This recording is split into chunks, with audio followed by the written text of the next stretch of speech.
Welcome to Ocean Chicks Films. I'm your host Karen, and this is a brand new deep dive movie review.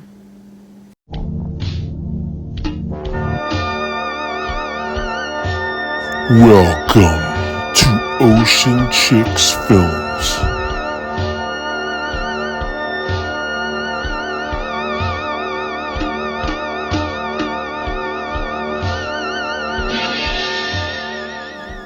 The Pope's Exorcist from 2023 is directed by Julius Avery and stars Russell Crowe, Laurel Marsden, and Peter DeSouza. It's a supernatural horror film based on the work of true-life chief exorcist for the Vatican, the late Father Gabriele Amorth, played by Russell Crowe, who performed many exorcisms in his lifetime. And just so you know, this review will have spoilers, so if that's not cool, then click off now and we'll catch you on the next one. Or come back after you've watched it and we can talk about it, because I love to chat. Now, Father Amorth wrote many books about his experiences as an exorcist and in the church. And two of his titles, one being An Exorcist Tells His Story and An Exorcist More Stories, were used as a base for this film. But this film was very obviously, there were liberties taken with it to turn it into an entertaining film. It was released in theaters recently, and it made $74.8 million at the box office. My daughter and I actually went and saw it in theaters on opening night. I was very excited for months to go and see this film, and now I bought it on DVD, so I got to rewatch it again, and now I'm going to talk about it. Did they get it right according to the true life stories and writings? Now, I chose to watch this film because I love Father Amorth. I'm fascinated by the work that he's done. A lifetime fascinated with it. I've always been interested, so I was really curious to see what they would come up with. And when I saw that Russell Crowe was doing it, I was like, I'm totally sold on this. Can't wait to see it. But I feel like it fell a little bit short. There were parts that were really great, some parts that were quite innovative and new and unique and scary. But then I think they went too heavily into the special effects and the CGI and changing the story around that it kind of lost it for me a bit. On opening night when I watched it in theaters, I was sort of at the end, not really sure. I did like it a bit better when I watched it the second time around on DVD when I was at home and more comfortable. Could have been perhaps the theater that I was watching it in wasn't one of the best theaters in town. I'm not really sure. But I enjoyed it more the second time around. But something about it just kind of fell flat for me. Now, one thing that was incredible was Russell Crowe's performance. Outstanding. But would we expect anything less? I don't think so. Amazing. And the few video clips that I've seen of Father Amorth in real life, he captured him completely. He's this old, gentle man, very kind, but has this wicked, wicked sense of humor, and he's always making jokes and that kind of thing. And I think Russell captured that completely. That was really, really good. And the element that they add to it of him booting around on this little scooter from place to place along the Italian countryside is like pretty cool too. Adds to the whole, humbleness of his character. And very witty, very, very funny. I think that really held me captive through the whole film. But the excess CGI and stuff that they chose to do and the tropiness of some of the scenes, this didn't work for me. It really didn't. And I so wanted to love this film so much. I still love Father Amorth, and I still want to do more reading of his books and that kind of thing. And I want to talk more about the film and the stories of the real life stuff that he's done. But yeah, it wasn't quite right for me somehow. All right, let's talk a little bit more about Father Amorth. So, William Friedkin, director of The Exorcist, one of my favorite movies of all time, many people's favorite, he was so obsessed with the whole idea of demonic possession from doing his research for this movie that he sought out the chief exorcist for the Vatican. He actually flew to Rome to meet the father and created a documentary based on this interaction called The Devil and Father Amorth.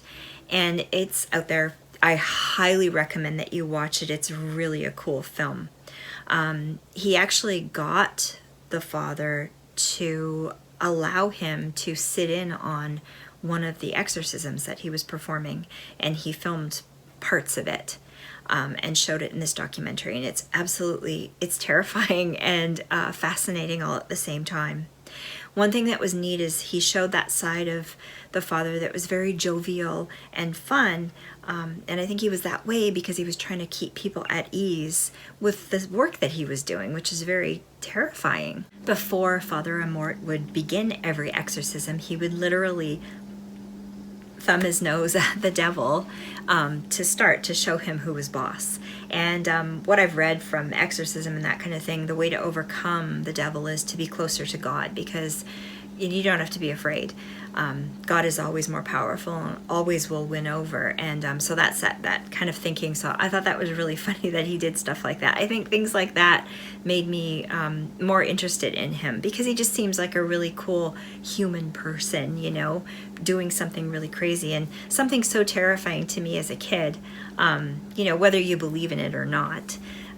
It just is really, really cool. So this documentary shows all those parts of him doing that kind of stuff, and man, it's just really fun. 30 years after Father Amorth became a priest and worked, he was asked to become chief exorcist of Rome, and so that's what he did after that until his death, which was relatively recently, actually. So you can imagine over that time period, because of who he was and what he was like, he became very well loved throughout Rome and all around. And they portray this in the movie really well, I think. People would flock to him and trust in him and go to him for help, you know, spiritual help and guidance and that kind of thing. And I don't think every single person was possessed that was in his care, but you know, apparently some of them were, and they have documentation of that too. So I think that's very fascinating, something that I've always been interested in and want to explore even further. And that's something I really like about this movie, that at least they're talking about it, even if parts of it were a little bit over the top, Hollywood CGI and not my jam.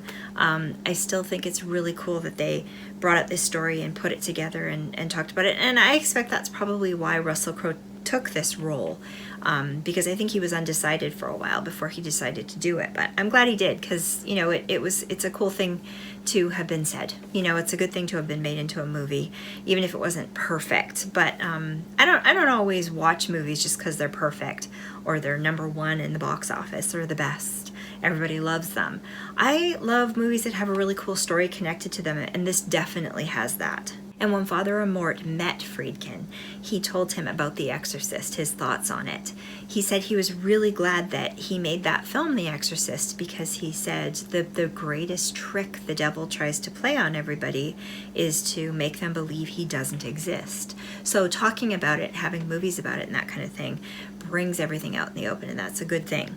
But Amorth felt that The Exorcist was way too over the top with its special effects. They weren't very realistic or believable. So I guess this film, kind of the same idea, right? So anyhow, Father Amorth was really well loved throughout Italy, and he'd get hundreds of letters a day talking to him, and he'd often have to perform many, many exorcisms on one person before it was successful as well. And the documentary actually shows this. There's one case, this woman that they're working on, and unfortunately, I guess Amorth died before he could finish the exorcisms on this woman. I think this was the 9th exorcism, I believe. Anyhow, it's all outlined in that documentary, and it's really, really fascinating, really creepy and really fascinating. Also, another thing in the documentary that was cool was Father Amorth would bless everybody.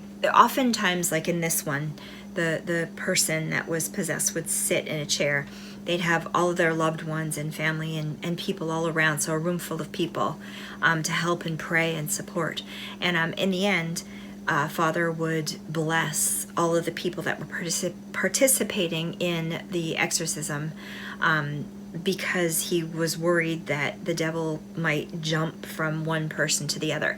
I thought that was interesting in this documentary, because we're all talking lately of the fact that the new the exorcist believer has 2 children that are possessed, and I thought that was kind of an interesting twist. Like, maybe there is something to that. I don't know that much about that kind of thing, but maybe there is something about powerful demons being able to possess more than one person, or be able to jump from person to person. I don't know, but I know that was in that documentary with Father Amorth, and so maybe there's something to it with this new film coming out. I'm really anxious to see. Okay, and these are some of the things that Father Amorth would look for in the person to deem that they were possessed or not. And I'm sure there was lots of other stuff, because mental illness, they have to make sure that that's not a part of it. And I know they bring in doctors to come in and study the person as well. So anyway, that aside, what he'd look for is incredible knowledge, dialects, strength, reacting to religious objects, I think in a negative way, strange voices, mental and physical suffering, memory loss during attacks, and the devil uses your free will against you, and he tempts you to give in. So those are some of the things that he talked about, and that's why I'm so excited for this new film, The Exorcist Believer, to come out, because I feel like they're maybe adding some other elements to this. I was talking about this with my friend Exorcist Reviews, and he brought up the concept of maybe there's voodoo or hoodoo involved, because Chris McNeil talks about needing all religions to come together to fight against this thing. So he's going to have lots more videos on his channel too. So don't forget to subscribe to him and go check stuff out, because he's just got so many insights and ideas that come from it that it's really incredible. I'm so excited to see that movie. I can't tell you. Whether it'll be good or not, I don't know, but I'm still very excited to see it. All right, let's get back to the movie, The Pope's Exorcist. So we've got our lead, Russell Crowe, plays Father Gabriele Amorth, and he is this large man riding around on this tiny scooter, getting from place to place. Very kind and caring and jovial kind of a character, going and performing these horrific, exorcisms on people. And the cinematography in this film is absolutely breathtaking. I was just smitten by that when I first saw it, and just the shots and the way that they played that out was so awesome. I was really drawn into the film at the very start. The story starts out pretty cool. We've got this widowed mom with 2 kids, a teenage daughter who's pretty willful and flippant, and a younger brother, and their father has been horrifically, tragically killed in a car crash, and the son witnessed it. He was impaled, and the son is stopped talking altogether because of this tragic incident that he can't get over. And she's been left this castle or church, old church, looks like a castle. And so nothing else for them to do but to go there, and she wants to fix this place up and get it ready to live in it again, because it's a property that has been passed down generationally, that her deceased husband has inherited from his side of the family. It's gone on for generations, so she needs to fix it up and repair it and keep it going. She wants to do that in his memory, but as you can understand, the son, he's kind of okay with it, but he's pretty still in shock about everything, and the daughter's completely against it because she's being uprooted from her life, and she just doesn't want to have any part of this whatsoever. So there's a bit of turmoil and negative stuff happening, brewing in the background. Perfect opportunity for the devil to kind of get in there and wreak havoc, if you will, and that's just what happens. So this old church is just gorgeous, but it's really run down, and it's going to require a lot of work. So she's got teams of people working on everything, and they're hanging out, getting settled, finding their rooms, all that kind of thing. Then we flip to the next big scene with Father Amorth, and that's where we meet him. He's going to perform this exorcism on this boy in a village, and it's pretty creepy. The first thing I saw, and I thought, this is really good when I first saw it. It's well done because he's trying to make it out to be that he's not possessed, but you can tell he obviously is. And he ends up flipping the demon from the boy into a pig. really crazy and very shocking. If you're triggered by animals, you know, in movies, that kind of thing, probably gonna want to skip that part. But very different and effective. I thought it was really good. It's got the little sister saying the Our Father and praying, and then they leave like business as usual, done, check, off they go.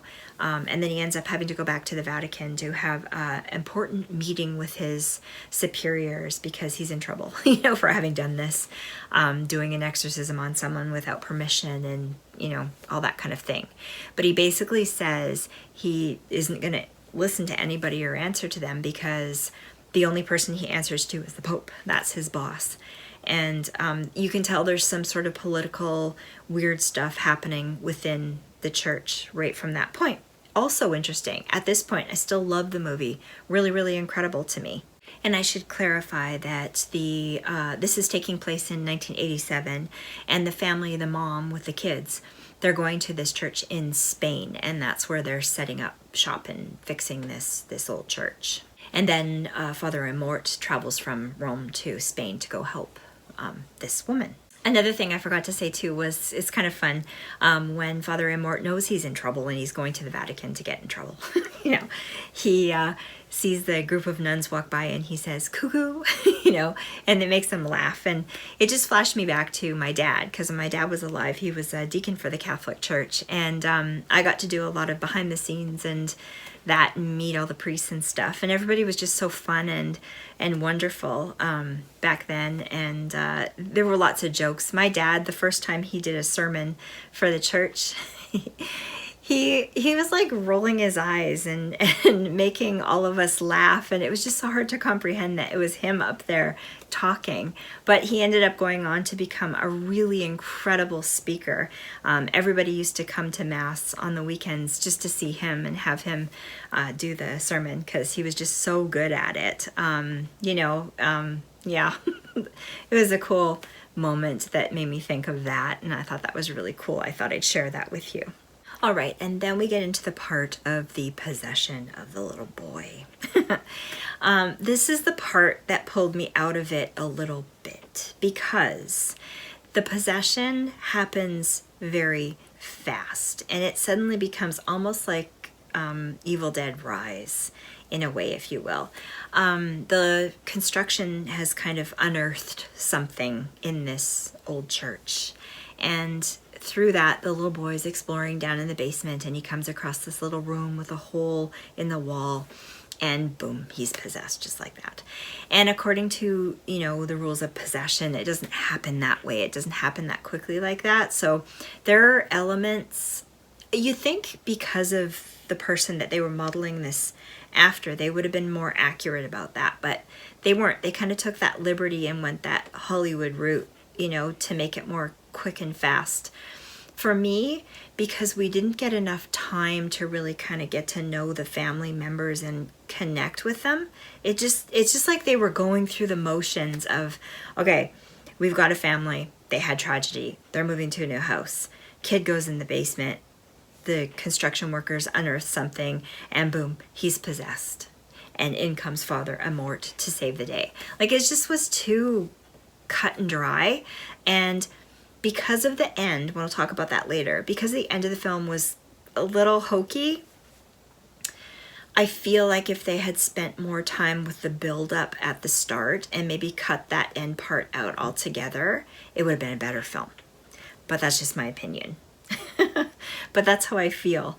And that's kind of the moment with the little boy when he gets possessed where I kind of went, oh, I don't know. I don't think I like this very much anymore. That being said, it was still a fun film. It was still fun to watch and entertaining. And we've also got this other thing that happened to Father Amorth years before that still kind of bothers him. We find out about it. We don't really know why it's important, but in the end it is important.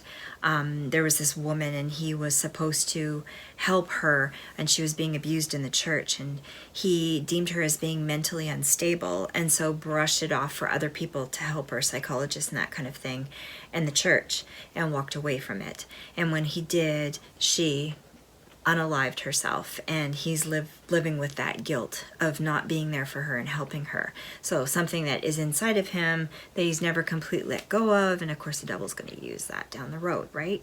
Okay, and as much as the kid getting possessed happened to me too quickly and it was kind of silly, parts of it are good. He's a good actor, and the special effects and the eyes and some of the stuff that happens in the room is pretty creepy in my opinion. But then they did a lot of rip-off of the Exorcist stuff, like the words being printed in inside of his body, and also him inappropriately touching his mother, kind of weird like that, but that kind of stuff, except that it's a little boy instead of a girl. So good and bad.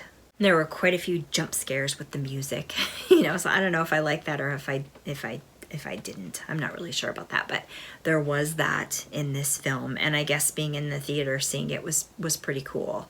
It just added to the whole ambiance of the thing. All right, and Father Amorth gets out of trouble for the time being with the clergy, and the Pope, who's fallen ill somewhat, is assigning him to the job of this boy because they learned that there's something wrong with this boy. He's gone for medical tests and stuff and nothing's wrong with him. They're going to pass him on to a psychiatrist, and anyway, the mom decides he needs a priest.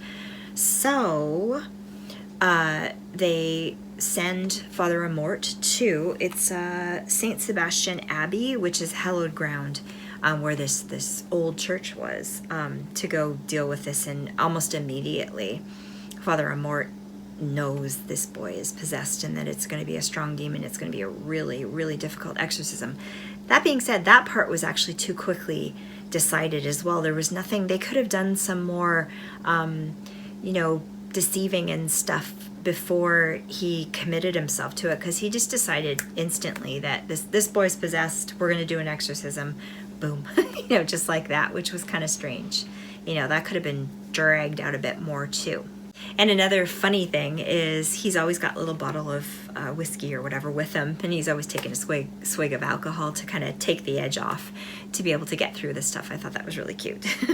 Kind of a really human touch to the whole thing. And he's wearing this fedora and he drives this little scooter, and it's very cute.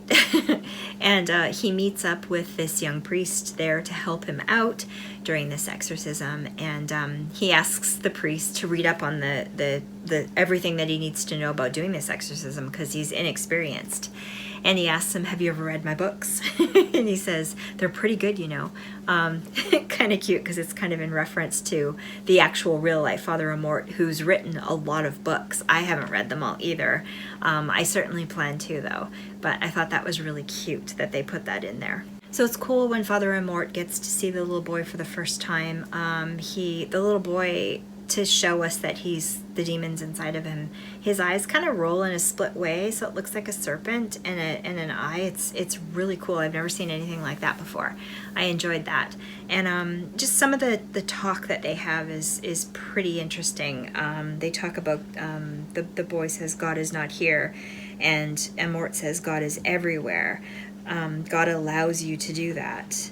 And the demon taunts him and throws up the blind, and so there's some kind of tense moments because he's sort of free there, and Amorth is kind of in the midst of this monster. But it becomes pretty obvious that the devil doesn't really want the kid. The kid is just a lure to get the priest, to get Father Amorth there, the chief exorcist, to do sinister things. So Father Amorth explains to the family that they really need to have faith in order to bring him out of this and get him back. And they don't have a lot of time because the demon being inside of him is destroying his human body, and he won't be able to last that much longer. And he feels it's a really powerful demon, and that this demon would have access to lots and lots of memories from the people that he's around and attacking. So they'll have to really watch for that because he can really manipulate and play with them to get them to let go of the little boy, and they don't want to do that. And of course, like I said, the trauma of the car accident and the little boy was the gateway for the devil to get in there and cause trouble and make his things happen that he wants to play out, which is namely to get to Father Amorth and infiltrate the church so that he can quietly linger within the church and bring everything down that way, rather than just causing some grandiose thing that everybody would know, make it like he's not really there, but get into the church so that people would be fooled by the church into thinking that they should follow the church, but they're actually following this demon that's inside of the church. Right? So I thought that was an interesting concept too, because I think that's a lot of that part I feel like they got right. Like, you know, they might have gone overboard with the special effects and that kind of thing, but I feel like that's kind of the thing. The devil's laying low all the time, playing with us, and if we give in to that, and we don't stay true to our faith and rise above it to the good, we're going to do ourselves in. And I think, you know, in life, I think you can believe whatever you want to believe. I'm not saying you have to believe that way, but in my opinion, I think that's how it is. You know, I think that's how it is, and I think that's probably the message that the real Father Amorth was trying to get across to everybody. So I think that's neat that they kind of incorporated that into this story. So Father Amorth knows the only way they're going to bring this demon down and put him back to hell is to find out his name. So that's the game. They have to sit down and try to figure out and get it to say its name so that they can banish it back to hell. And it's tricky, and it goes on for a while, and the little boy goes through quite a lot of stuff, so does the rest of the family members, and even Father Amorth and this young priest, because the devil's constantly playing on their sins, their memories of their sins, that they haven't completely given up to God and cleansed themselves of. And so it goes bad before it gets better. And there's another scene where the daughter gets ripped, like magically by an invisible force, ripped out of the bed and smashed against the wall. And I was, I kind of liked that scene actually, even though it was a little bit crazy. Because I was like, man, she should be dead. She smashed that wall so hard. But it was pretty cool how they did it actually. It made me jump. So in the third act, they find out that this church has this underground place that was sealed up by the Vatican. And it was where in the Spanish Inquisition, you know, people were forced to convert. And if they didn't, you know, they were killed. And it's this big conspiracy thing covered over, and that's what the devil, it's like a portal, become like a portal for hell. And the devil wants to open that up. And so that's kind of the big story. And I could see this kind of it was a little bit far. You know, it was a little bit too far and a little bit crazy. But it's a Hollywood movie. It's a Russell Crowe movie. It's like very cinematic and epic and big. So I can see that they went that direction. But it suddenly, at that point, you know, we do get a demonic spider crawl up the wall. Very CGI'd. Yeah, at that point, it just becomes more like an Indiana Jones movie to me than like a Pope's Exorcist movie. And so it lost it for me quite a bit at that point. But, you know, it's kind of fun when I watched it the second time around. As long as I was going at this movie as it being kind of just a fun movie, it was okay. But it was definitely very over the top. And we also learned that there are 200 of these portals around the earth in different locations. So I guess it's opening things up for there to be more of these films. And I think Russell Crowe is on board if they decide to do more. But whether it'll happen or not, I'm not sure about that. But, you know, kind of an interesting idea, I guess. But wait, there's more. So, Russell Crowe's character, Father Amorth, becomes, in a trade-off, becomes possessed by the demon that possessed the child. And because he's made weak because of this thing that happened to him of not helping this woman that ended her life. Because of that, he becomes weak, willed, and it becomes possessed. And then he tries to jump over the banister railing, you know. And it's like, that would never happen. Like, he knows he'd go straight to hell and the whole world would be screwed. Why would he take his entire life's work and throw it out the window to do something like that, to try to destroy the demon? It doesn't, yeah, that's like way, way, way too much over the top for me. And it made me go, oh, why did they do that? That would never happen. And I couldn't stop being upset about that the rest of the film. But in the end, Father Amorth is saved by the young priest and everybody's happy and they live happily ever after, and the Pope gets better and it's all good and everything's wonderful and they go back to work and, you know, it's a happy ending. Yeah, so the second watch, I liked it a bit more than the first time around, but it really wasn't super my cup of tea. That being said, it's kind of a neat movie to watch. I would recommend that you watch it. And I've got a brand new rating system for you guys. Instead of my shark bites, we're going to go with different phrases for each rating. The new Ocean Chicks movie rating system goes as follows. 1 out of 5. Hell on earth. I'm in purgatory. Watch at your own risk. 2 out of 5. Bless me, Father, for I have sinned. Guilty pleasure. 3 out of 5. Sinfully delicious popcorn flick. 4 out of 5. Spiritual sensation. Devilishly good time. And 5 out of 5. Ocean Chicks cult classic. I frickin' love this film. And for the Pope's Exorcist from 2023, I'm going to give this one a bless me, Father, for I have sinned, guilty pleasure. I mean, it's okay. It's watchable.